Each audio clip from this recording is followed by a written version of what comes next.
kita akan mencoba mendiskusikan mengenai contoh artikel pengabdian masyarakat di bidang ilmu manajemen pemasaran.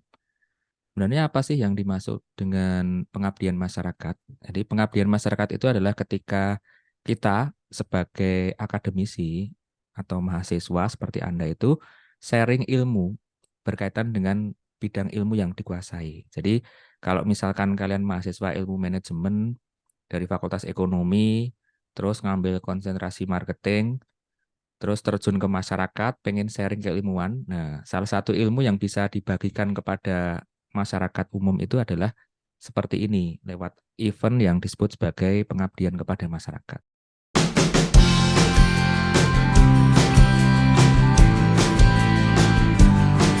Mungkin ini nanti juga akan kalian alami langsung ya ketika nanti mengambil kegiatan KKN mungkin. Atau kalau sebagian dari Anda itu ternyata sudah bekerja di sebuah kantor ya, bisa jadi loh tempat kerja Anda itu nantinya juga ada semacam CSR atau pengabdian kepada masyarakat atau bentuk pertanggungjawaban sosial kepada masyarakat. Itu biasanya beberapa perusahaan memang menganggarkan khusus seperti itu ya, sebagai bagian dari CSR atau tanggung jawab sosial kepada masyarakat. Di tempat Anda bekerja itu mungkin salah satu kegiatan yang bisa diberikan adalah memberikan edukasi atau pelatihan atau pemberdayaan masyarakat yang berkaitan dengan ekonomi. Nah, atau kalau untuk Anda yang mungkin belum bekerja atau pengen sudah bekerja tapi pengen ganti tempat kerjaan juga memungkinkan dengan adanya kegiatan pengabdian masyarakat seperti ini, Anda jadi punya portofolio yang nantinya bisa dilampirkan di CV. Nah, ini kan ada kelas malam, mungkin ada sebagian yang sudah bekerja, ada yang belum kan. Nah, yang pasti kan kalian nanti ada kegiatan KKN tuh. Nah, kegiatan KKN itu salah satu hal yang bisa dilakukan ya berkaitan dengan pengabdian masyarakat seperti ini. Waktu itu kami melakukan pengabdian masyarakat dengan judul optimalisasi aplikasi Google Map sebagai alternatif media promosi pada UMKM di shelter Taman Sriwedari. Nah, jadi awalnya itu seperti apa sih? Kita bisa cek di bagian pendahuluan.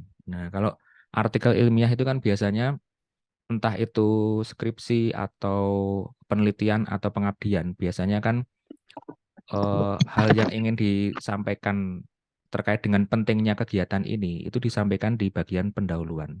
Nah, di sini dimulai dari narasi bahwa shelter kuliner di Taman Sriwedari. Jadi Taman Sriwedari itu di daerah Solo ya. Waktu itu ditempati oleh UMKM Gerobak Kuning.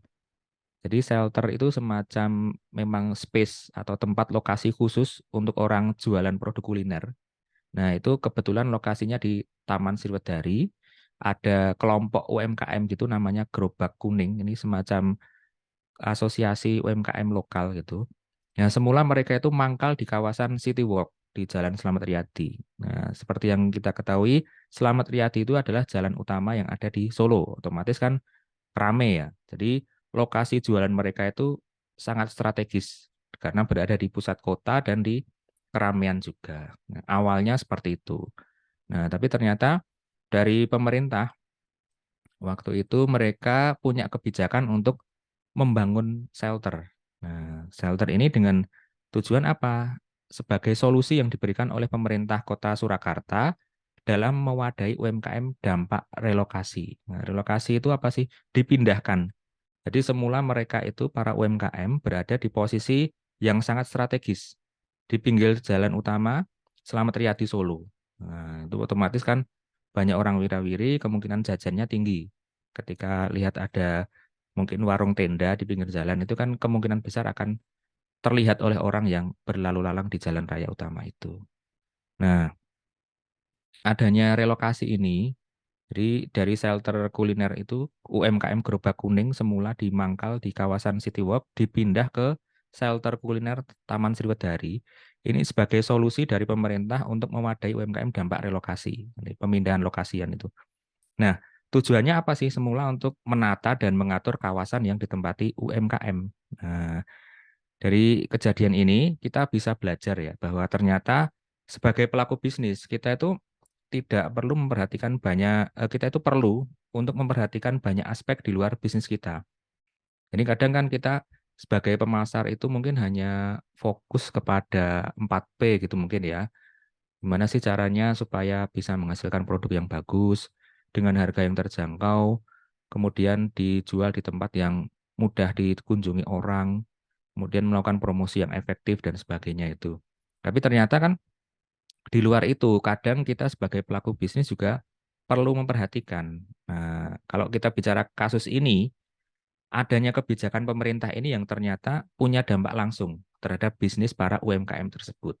Nah, ini kan hal-hal yang sebenarnya berada di luar cakupan bisnis kita kan. Tapi karena kita ternyata kena dampaknya, mau nggak mau kan kita harus berpikir ke arah situ juga. Nah, itu pelajaran yang bisa kita petik dari adanya kebijakan pemerintah seperti ini yang berhubungan dengan relokasi.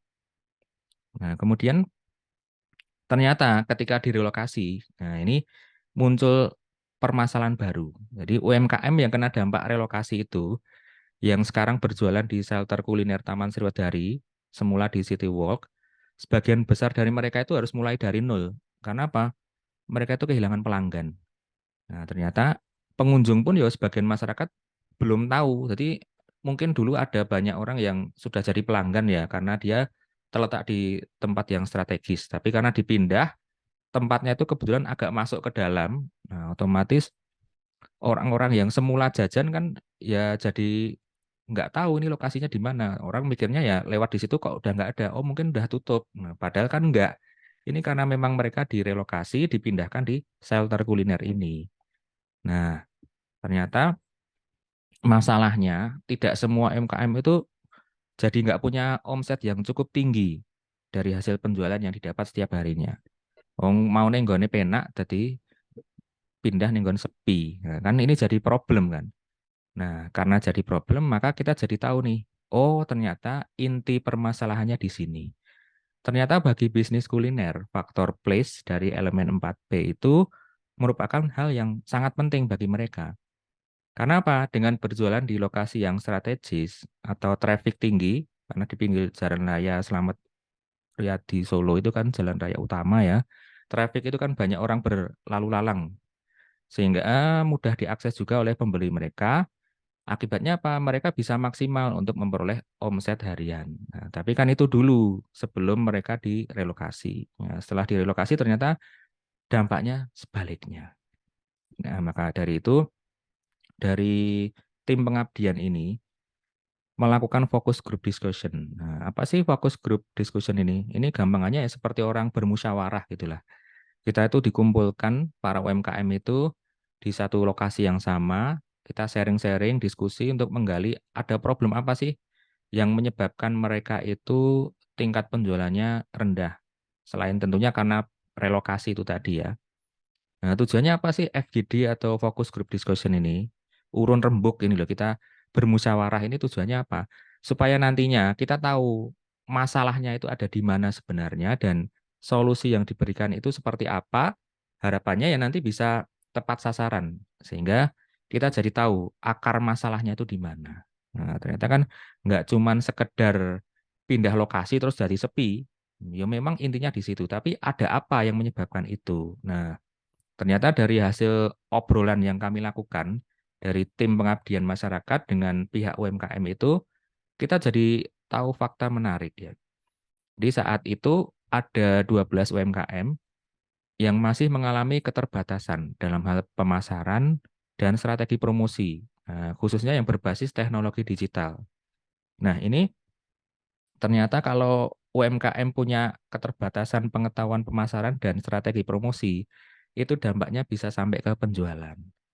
Nah, kalau kita nantinya mungkin Anda membuat artikel ilmiah seperti ini, kita tidak bisa serta-merta memberikan pendapat pribadi ya. Jadi harus ada dukungan dari tulisan orang lain dulu. Tujuannya apa? Supaya argumen atau alasan yang kita berikan itu kuat. Nah, itu namanya mengambil dari referensi terdahulu. Mereverse bahasa Inggrisnya itu merupakan cara yang ditujukan untuk memperkuat argumen kita. Nah, ini nantinya juga berlaku kalau Mas dan Mbak semua ini bikin skripsi. Jadi contoh cara kita untuk mengambil kutipan itu seperti ini, Mas, Mbak. Kita sampaikan dulu, fakta seperti ini sejalan dengan hasil penelitiannya siapa sih yang sudah ada sebelumnya. Oh, ternyata tahun 2019 itu ada seorang peneliti namanya Prameswari et al. Et al itu artinya dan teman-teman. Jadi dia punya tim peneliti juga, itu disebut sebagai et al istilahnya kalau di dalam istilah karya tulis ilmiah. Ternyata si peneliti ini, Prameswari dan teman-temannya ini bilang bahwa memang faktor yang menjadi kendala UMKM di sebuah lokasi yang tidak strategis dihadapkan dengan keterbatasan pengetahuan dalam hal pemasaran maupun promosi, itu akan menciptakan kesenjangan.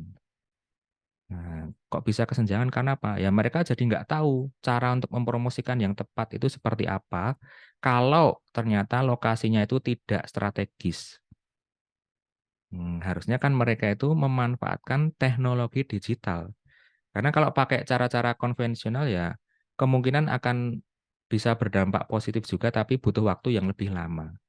Makanya idealnya ya pendekatan yang digunakan dengan pemanfaatan teknologi digital. Nah, dari fakta-fakta yang sudah saya sampaikan tadi, kita juga jadi tahu akhirnya bahwa saat ini media promosi digital yang digunakan di UMKM di shelter kuliner Taman Sriwedari ini masih terbatas. Dan sebagian besar dari strategi promosi mereka itu tidak atau belum terintegrasi dengan teknologi Google Maps. Nah, padahal kan Google Maps sih membuat kita untuk tahu lokasi suatu tempat kan dengan mudah. Itu kita biasanya kalau nyari lokasi-lokasi tertentu yang belum familiar, kita kan biasanya menggunakan Google Maps ya. Nah, ini sudah lokasi dari shelter kuliner ini tidak strategis, ternyata mereka pun nggak tahu cara bikin titik di Google Maps itu. Nah, kenapa sih Pak, Bu, kok belum bisa bikin Google Maps atau warungnya ini kok nggak dikasih titik di Google Maps? Nah, ternyata mereka bilang, ya kita masih awam Pak dengan teknologi itu. Nah, karena masih awam berarti kan mereka belum tahu nih, belum paham cara menggunakan Google Maps seperti apa. Nah, makanya ini membuka peluang bagi tim kami di PKM itu untuk memberikan pengabdian melalui optimalisasi teknologi informasi berbasis Google Maps. PKM itu tim pengabdian kepada masyarakat itu maksudnya. Sebagai solusi alternatif media promosi pada UMKM di shelter kuliner Taman Sriwedari. Nah, UMKM singkatannya udah tahu ya, usaha mikro, kecil, dan menengah. Nah, ini juga sekaligus sebagai bukti bahwa FGD, Focus Group Discussion atau wawancara tadi itu memang sudah dilakukan. Karena apa? Kita jadi dapat informasi yang nantinya diharapkan bisa mendukung pengambilan keputusan dari kita selaku tim pengabdian masyarakat untuk memberikan solusi yang mampu menjawab problem mereka. Nah, untuk memberikan argumen yang lebih kuat, ini tidak ada salahnya kalau kita itu menampilkan data real, nah, data yang sifatnya kuantitatif. Nah, ini di tabel 1, di sini ada data mitra pengabdian UMKM Shelter Kuliner Taman Sriwedari. Ya, kebetulan yang aktif itu ada 12 ya. Sebenarnya ada beberapa shelter, cuman yang ditempati itu baru 12 ini yang setiap hari beroperasi. Ini untuk memberikan atau mempertegas informasi bahwa mitra UMKM itu belum pakai Google Maps. Nah, di sini kami memberikan informasi untuk UMKM-nya itu siapa saja, selama ini menggunakan media promosi apa saja. Oh, ternyata sebagian besar itu cuma mengandalkan WA. Ada sih yang nyoba pakai Instagram atau Facebook, tapi yang pakai Google Maps nggak ada sama sekali. Nah, makanya di sini pilihan yang tepat ketika kami selaku tim itu memberikan pengabdian penggunaan aplikasi Google Maps. Nah, terus apalagi yang perlu kita pahami bersama, apa yang sudah dilakukan barusan itu disebut sebagai analisis situasi. Nah, jadi kita itu mencoba untuk mengidentifikasi ada problem apa, kemudian kita punya solusi apa yang bisa ditawarkan dan nantinya itu bisa menghasilkan dampak atau luaran kegiatan yang seperti apa. Nah, di sini disampaikan nih analisis situasinya seperti apa. Masalah yang teridentifikasi pada ke-12 mitra UMKM di shelter kuliner Taman Sriwedari yang telah diwawancarai adalah mitra itu ternyata, mitra ini kan para UMKM tadi itu ya, belum memiliki pengetahuan mendalam mengenai optimalisasi aplikasi Google Maps. sebagai solusi alternatif media promosi. Nah, kenapa kok bisa gitu? Karena mereka masih awam dengan teknologi itu. Nah, untuk itu dari solusi yang ditawarkan oleh tim PKM ini adalah melalui pelatihan dan pendampingan optimalisasi aplikasi Google Map menggunakan media smartphone Android. Tujuannya apa? Untuk meningkatkan pengetahuan dan pemahaman mitra mengenai pengoptimalan teknologi tersebut sebagai alternatif media promosi. Nah, analisis situasi itu seperti ini nantinya.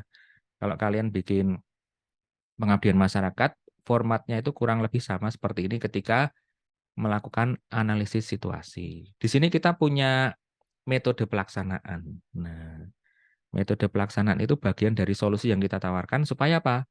Kegiatan yang kita lakukan itu jelas. Tahapan-tahapan atau langkah-langkah apa saja yang harus dilakukan sehingga apa yang sudah direncanakan itu sesuai dengan apa yang harus dikerjakan atau dilaksanakan. Jadi kita bikin perencanaan dulu nih, mau ngapain nih membantu mereka pembuatan Google Map ini. Kan nggak serta-merta langsung dibuatkan, nggak. Kita kasih pemahaman dulu mungkin di awal. Nah, nantinya tahapannya itu kurang lebih seperti ini, Mas dan Mbak. Kita bikin yang namanya diagram alir solusi yang ditawarkan. Nah, nanti kalau kalian bikin pengabdian pada waktu KKN mungkin, atau pengabdian mandiri di kantor atau individu, tidak ada salahnya membuat diagram alir solusi seperti ini. Ini tujuannya adalah seperti algoritma mungkin ya, seperti apa ya nih, urutan langkah-langkah step by step terkait dengan apa yang nantinya akan kalian kerjakan selama kegiatan pengabdian masyarakat tersebut.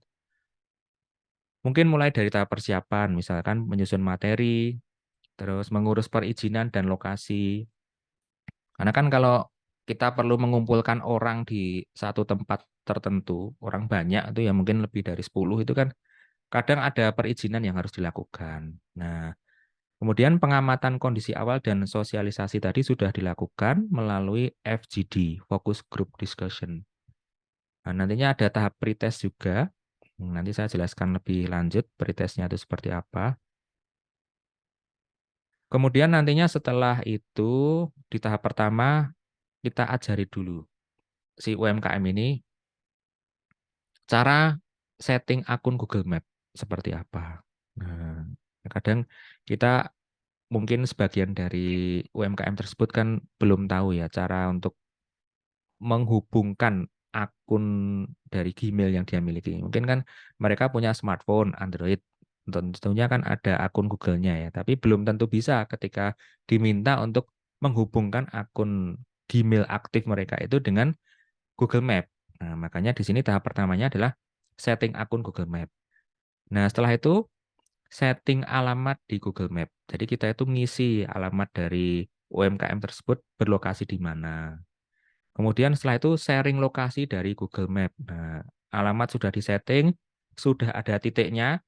Sekarang bagaimana kita nanti men-sharingkan atau membagikan lokasi dari Google Map itu kepada orang-orang yang menjadi target pasar potensial untuk datang ke shelter tersebut.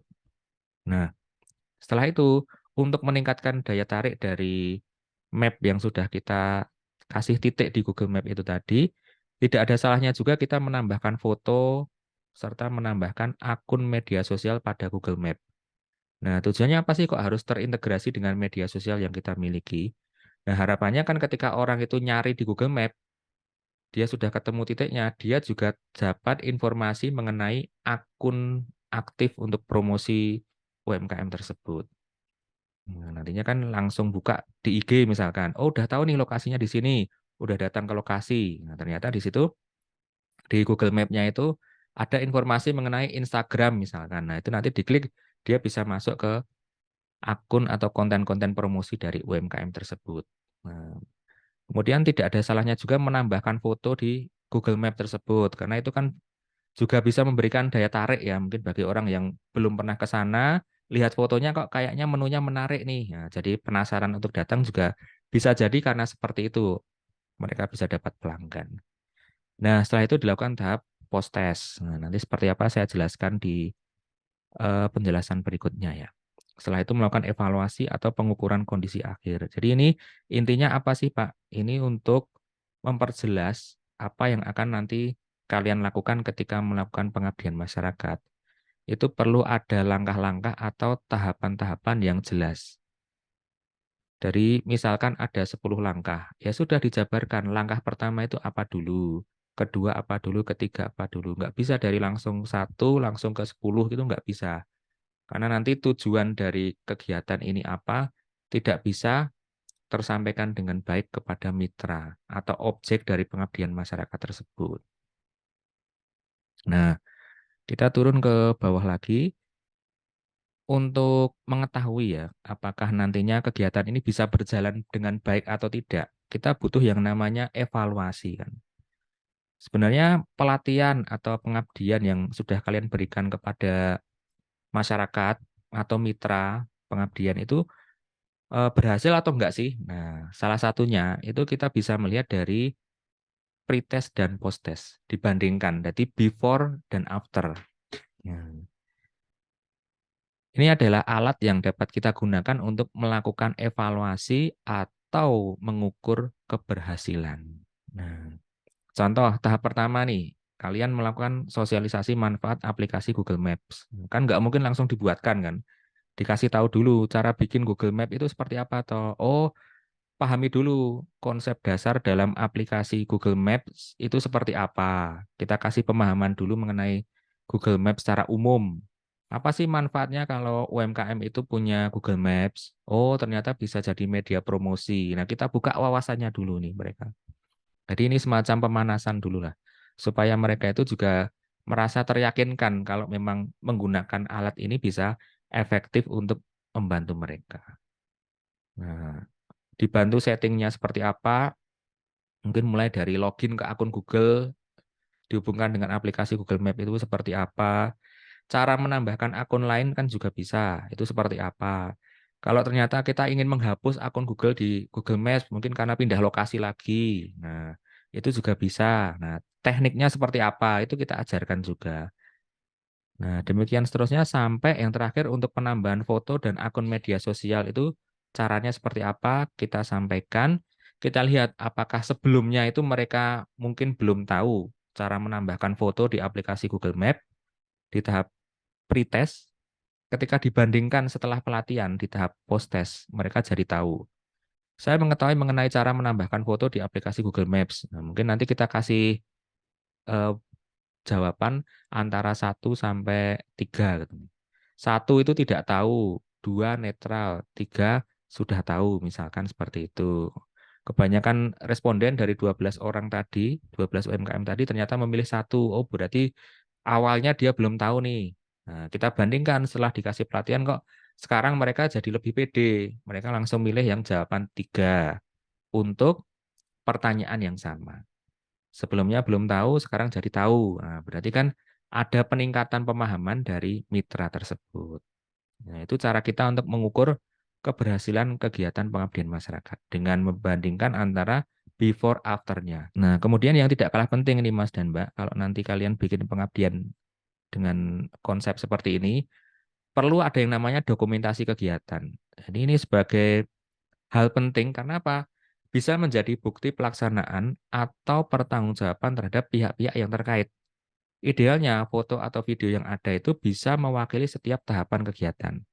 Misalkan tadi ada 5 tahapan, ya sudah paling enggak 1 tahapan itu ada 1 atau 2 foto lah. Nah, kemudian yang tidak kalah penting apalagi ketika nantinya kalian juga bisa memberikan tidak hanya before dan after terkait dengan penilaian pretest dan post test seperti yang sudah tadi saya sampaikan, tapi juga mengenai ini gambaran bukti peserta yang sudah menguasai kompetensi tertentu itu before afternya dari kegiatan tersebut juga harus jelas.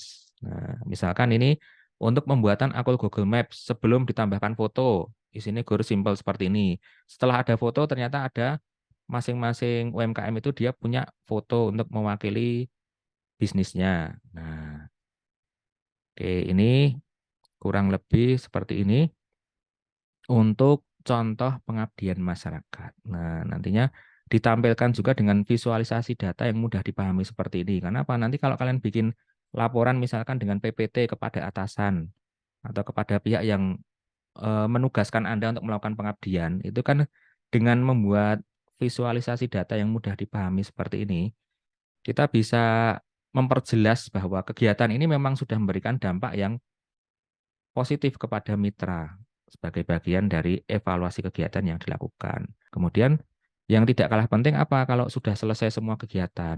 Nah, ada yang namanya aspek keberlanjutan. Jadi kalau bisa ya kegiatan ini tidak hanya berhenti sampai di sini, tapi juga harus dipikirkan supaya apa? Kegiatan ini bisa memberikan dampak yang jelas secara jangka panjang. Jadi tidak hanya ketika kegiatan pengabdian berlangsung saja. Oke, itu sebagai poin-poin penting yang saya sampaikan terkait dengan pengabdian masyarakat, yang nantinya saya harap bisa memberikan gambaran kepada Anda ketika nantinya terjun ke masyarakat untuk sharing-sharing ilmu yang Anda miliki.